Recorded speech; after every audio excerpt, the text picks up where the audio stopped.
A man stood upon a railroad bridge in northern Alabama, looking down into the swift water 20 feet below. The man's hands were behind his back, the wrists bound with a cord. A rope closely encircled his neck. It was attached to a stout cross timber above his head, and the slack fell to the level of his knees.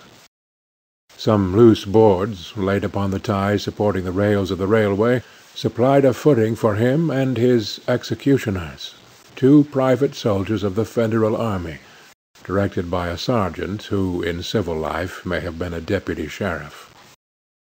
At a short remove upon the same temporary platform was an officer in the uniform of his rank, armed. He was a captain.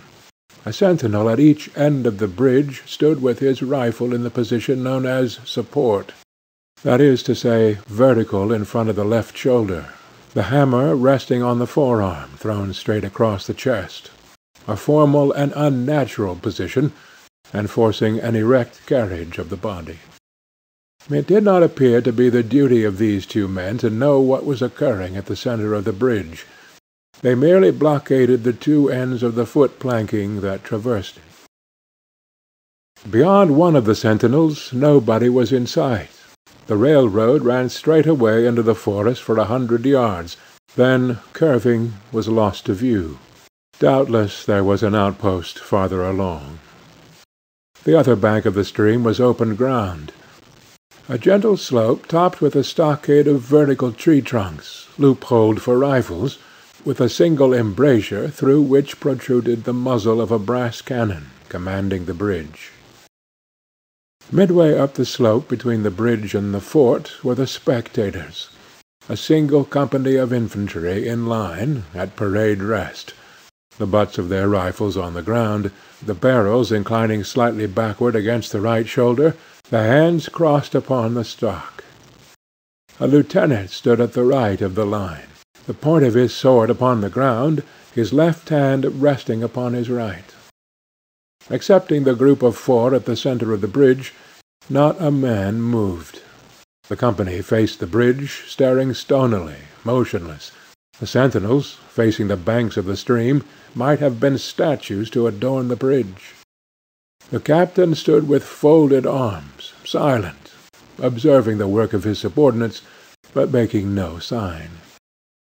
Death is a dignitary who, when he comes announced, is to be received with formal manifestations of respect, even by those most familiar with him. In the code of military etiquette, silence and fixity are forms of deference. The man who was engaged in being hanged was apparently about 35 years of age. He was a civilian, if one might judge from his habit, which was that of a planter. His features were good, a straight nose, firm mouth, broad forehead, from which his long dark hair was combed straight back, falling behind his ears, to the collar of his well-fitting frock coat. He wore a moustache and pointed beard, but no whiskers. His eyes were large and dark grey, and had a kindly expression, which one would hardly have expected in one whose neck was in the hemp. Evidently this was no vulgar assassin. The liberal military code makes provision for hanging many kinds of persons, and gentlemen are not excluded. The preparations being complete, the 2 private soldiers stepped aside, and each drew away the plank upon which he had been standing. The sergeant turned to the captain, saluted, and placed himself immediately behind that officer, who in turn moved apart 1 pace. These movements left the condemned man and the sergeant standing on the 2 ends of the same plank, which spanned 3 of the cross ties of the bridge. The end upon which the civilian stood almost, but not quite, reached a 4th. This plank had been held in place by the weight of the captain. It was now held by that of the sergeant. At a signal from the former, the latter would step aside, the plank would tilt, and the condemned man go down between 2 ties. The arrangement commended itself to his judgment as simple and effective. His face had not been covered nor his eyes bandaged. He looked a moment at his unsteadfast footing, then let his gaze wander to the swirling water of the stream racing madly beneath his feet. A piece of dancing driftwood caught his attention, and his eyes followed it down the current. How slowly it appeared to move! What a sluggish stream!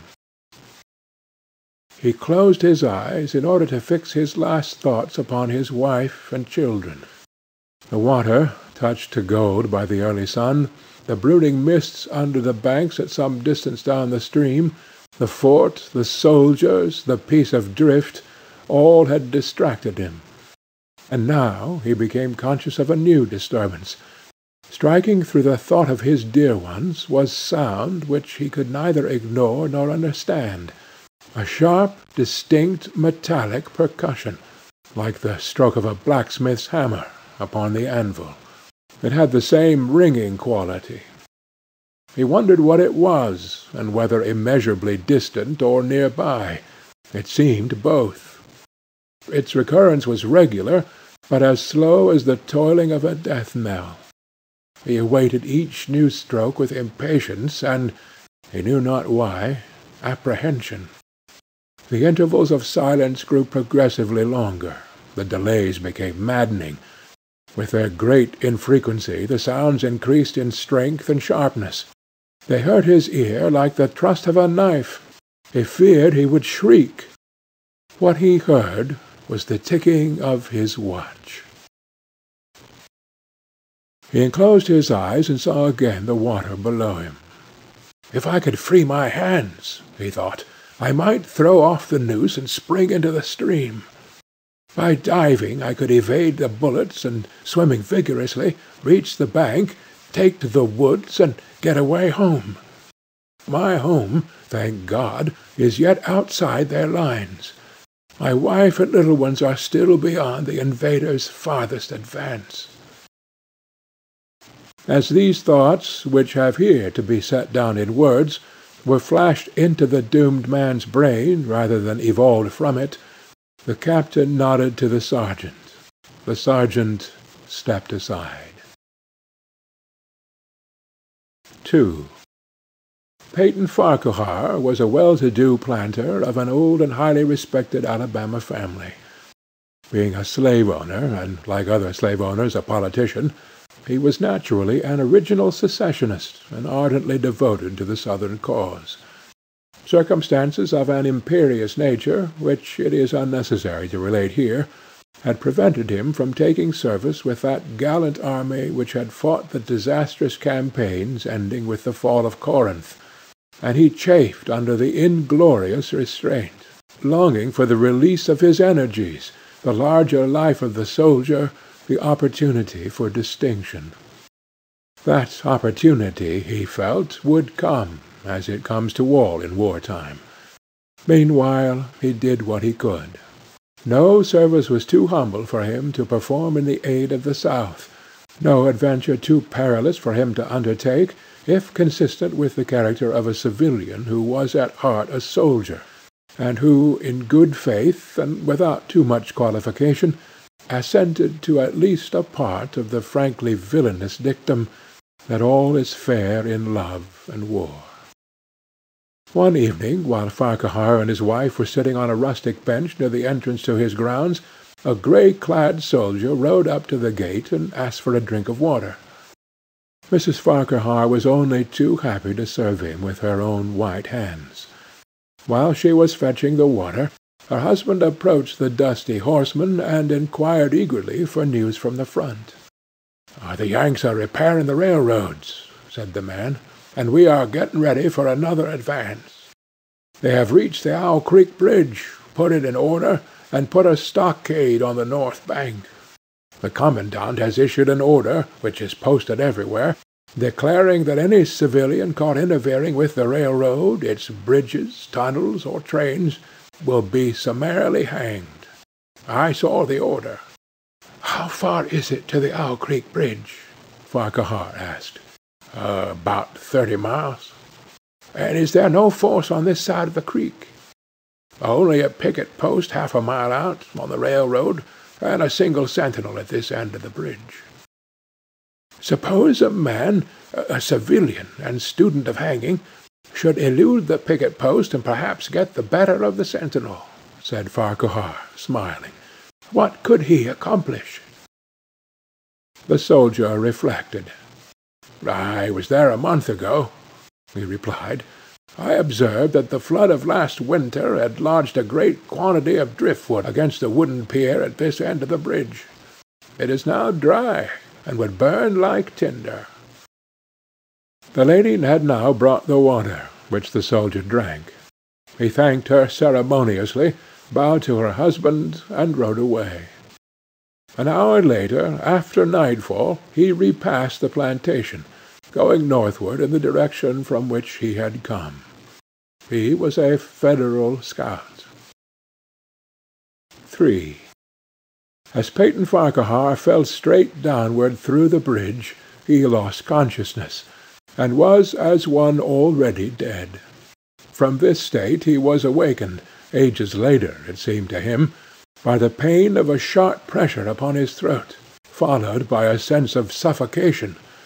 Keen, poignant agonies seemed to shoot from his neck downward through every fibre of his body and limbs. These pains appeared to flash along well-defined lines of ramification, and to beat with an inconceivably rapid periodicity. They seemed like streams of pulsating fire, heating him to an intolerable temperature. As to his head, he was conscious of nothing but a feeling of fullness, of congestion. These sensations were unaccompanied by thought. The intellectual part of his nature was already effaced. He had power only to feel, and feeling was torment. He was conscious of motion. Encompassed in a luminous cloud, of which he was now merely the fiery heart, without material substance, he swung through unthinkable acts of oscillation, like a vast pendulum. Then, all at once, with terrible suddenness, the light about him shot upward with the noise of a loud splash. A frightful roaring was in his ears, and all was cold and dark.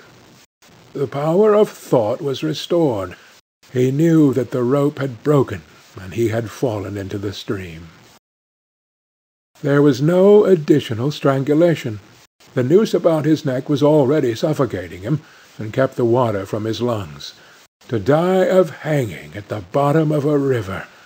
The idea seemed to him ludicrous. He opened his eyes in the darkness, and saw above him a gleam of light. But how distant, how inaccessible! He was still sinking, for the light became fainter and fainter until it was a mere glimmer. Then it began to grow and brighten, and he knew that he was rising toward the surface, knew it with reluctance, for he was now very comfortable. To be hanged and drowned, he thought, that is not so bad. But I do not wish to be shot. No, I will not be shot. That is not fair. He was not conscious of an effort, but a sharp pain in his wrist apprised him that he was trying to free his hands. He gave the struggle his attention, as an idler might observe the feat of a juggler, without interest in the outcome. What splendid effort! What magnificent, what superhuman strength! Ah, that was a fine endeavor! Bravo! The cord fell away. His arms parted and floated upward, the hands dimly seen on each side in the growing light.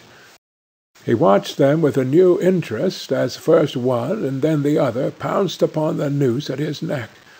They tore it away and thrust it fiercely aside, its undulations resembling those of a water-snake. "Put it back! Put it back!"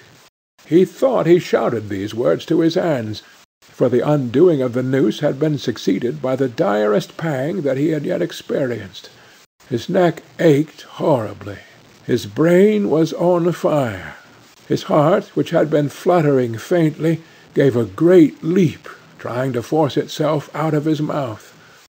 His whole body was racked and wrenched with an insupportable anguish. but his disobedient hands gave no heed to the command. They beat the water vigorously, with quick downward strokes, forcing him to the surface. He felt his head emerge.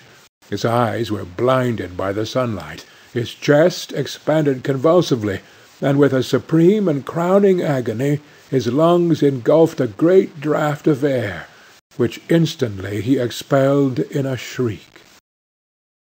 He was now in full possession of his physical senses. They were, indeed, preternaturally keen and alert. Something in the awful disturbance of his organic system had so exalted and refined them that they made record of things never before perceived. He felt the ripples upon his face, and heard their separate sounds as they struck. He looked at the forest on the bank of the stream, saw the individual trees, the leaves, and the veining of each leaf. He saw the very insects upon them, the locusts, the brilliant-bodied flies, the grey spiders stretching their webs from twig to twig. He noted the prismatic colours in all the dewdrops upon 1,000,000 blades of grass, the humming of the gnats that danced above the eddies of the stream, the beating of the dragon-flies' wings, the strokes of the water-spiders' legs, like oars which had lifted their boat, all these made audible music. A fish slid along beneath his eyes, and he heard the rush of its body parting the water. He had come to the surface facing down the stream. In a moment the visible world seemed to wheel slowly around, himself the pivotal point, and he saw the bridge, the fort, the soldiers upon the bridge, the captain, the sergeant, the 2 privates, his executioners. They were in silhouette against the sky. They shouted and gesticulated, pointing at him.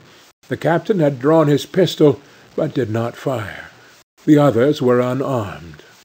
The movements were grotesque and horrible, their forms gigantic. Suddenly he heard a sharp report, and something struck the water smartly within a few inches of his head, spattering his face with spray. He heard a second report, and saw one of the sentinels with his rifle at his shoulder, a light cloud of blue smoke rising from the muzzle. The man in the water saw the eye of the man on the bridge gazing into his own through the sights of the rifle. He observed that it was a grey eye, and remembered having read that grey eyes were keenest, and that all famous marksmen had them. Nevertheless, this one had missed. A counter-swirl had caught Farquhar and turned him half round. He was again looking at the forest on the bank opposite the fort. The sound of a clear, high voice and a monotonous sing-song now rang out behind him, and came across the water with a distinctness that pierced and subdued all other sounds, even the beating of the ripples in his ears. Although no soldier, he had frequented camps enough to know the dread significance of that deliberate, drawling, aspirated chant. The lieutenant on shore was taking a part in the morning's work. How coldly and pitilessly, with what an even, calm intonation, presaging and enforcing tranquillity in the men, with what accurately measured interval fell these cruel words: "Company, attention! Shoulder arms! Ready! Aim! Fire!" Farquhar dived as deeply as he could. The water roared in his ears like the voice of Niagara, yet he heard the dull thunder of the volley, and rising again toward the surface, met shining bits of metal, singularly flattened, oscillating slowly downward. Some of them touched him on the face and hands, then fell away, continuing their descent. One lodged between his collar and neck. It was uncomfortably warm, and he snatched it out. As he rose to the surface, gasping for breath, he saw that he had been a long time under water. He was perceptibly farther downstream, nearer to safety. The soldiers had almost finished reloading. The metal ramrods flashed all at once in the sunshine, as they were drawn from the barrels, turned in the air, and thrust into their sockets. The two sentinels fired again, independently and ineffectually. The hunted man saw all this over his shoulder. He was now swimming vigorously with the current. His brain was as energetic as his arms and legs. He thought with the rapidity of lightning. "The officer," he reasoned, "will not make that martinet's error a second time. It is easy to dodge a volley as a single shot. He has probably already given the command to fire at will. God help me, I cannot dodge them all." An appalling splash within 2 yards of him was followed by a loud rushing sound, diminuendo, which seemed to travel back through the air to the fort, and died in an explosion which stirred the very river to its deeps. A rising sheet of water curved over him, fell down upon him, blinded him, strangled him. The cannon had taken a hand in the game.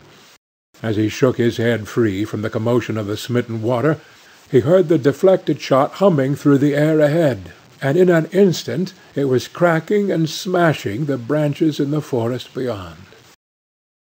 "They will not do that again," he thought. "The next time they will use a charge of grape. I must keep my eye upon the gun. The smoke will apprise me. The report arrives too late. It lags behind the missile. That is a good gun." Suddenly he felt himself whirled round and round, spinning like a top. The water, the banks, the forests, the now distant bridge, fort, and men, all were commingled and blurred. Objects were represented by their colours only, circular, horizontal streaks of colour. That was all he saw.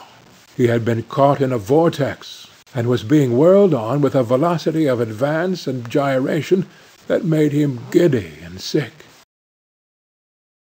In a few moments he was flung upon the gravel at the foot of the left bank of the stream, the southern bank, and behind a projecting point which concealed him from his enemies. The sudden arrest of his motion, the abrasion of one of his hands on the gravel, restored him, and he wept with delight. He dug his fingers into the sand, threw it over himself in handfuls, and audibly blessed it. It looked like diamonds, rubies, emeralds. He could think of nothing beautiful which it did not resemble. The trees upon the bank were giant garden plants. He noted a definite order in their arrangement, inhaled the fragrance of their blooms. A strange roseate light shone through the spaces among the trunks, and the wind made in their branches the music of aeolian harps. He did not wish to perfect his escape. He was content to remain in that enchanting spot until retaken. A whiz and a rattle of grape-shot among the branches high above his head roused him from his dream. The baffled cannoneer had fired him a random farewell. He sprang to his feet, rushed up to the sloping bank, and plunged into the forest. All that day he travelled, laying his course by the rounding sun. The forest seemed interminable. Nowhere did he discover a break in it, not even a woodman's road. He had not known that he lived in so wild a region. There was something uncanny in the revelation. By nightfall he was fatigued, footsore, famished. The thought of his wife and children urged him on. At last he found a road which led him in what he knew to be the right direction. It was as wide and straight as a city street, yet it seemed untravelled. No fields bordered it, no dwelling anywhere. Not so much as the barking of a dog suggested human habitation. The black bodies of the trees formed a straight wall on both sides, terminating on the horizon in a point, like a diagram in a lesson in perspective. Overhead, as he looked up through this rift in the wood, showed great golden stars, looking unfamiliar, and grouped in strange constellations. He was sure they were arranged in some order which had a secret and malign significance. The wood on either side was full of singular noises, among which, once, twice, and again, he distinctly heard whispers in an unknown tongue. His neck was in pain, and lifting his hand to it, found it horribly swollen. He knew that it had a circle of black where the rope had bruised it. His eyes felt congested. He could no longer close them. His tongue was swollen with thirst. He relieved its fever by thrusting it forward from between his teeth into the cold air. How softly the turf had carpeted the untravelled avenue! He could no longer feel the roadway beneath his feet. Doubtless, despite his suffering, he had fallen asleep while walking, for now he sees another scene. Perhaps he was merely recovered from a delirium. He stands at the gate of his own home. All is as he left it, and all bright and beautiful in the morning sunshine. He must have travelled the entire night. As he pushes open the gate and passes up the wide white walk, he sees a flutter of female garments. His wife, looking fresh and cool and sweet, steps down from the veranda to meet him. At the bottom of the steps she stands waiting with a smile of ineffable joy, an attitude of matchless grace and dignity. Ah, how beautiful she is! He springs forward with extended arms. As he is about to clasp her, he feels a stunning blow upon the back of the neck. A blinding white light blazes all about him, with a sound like the shock of a cannon.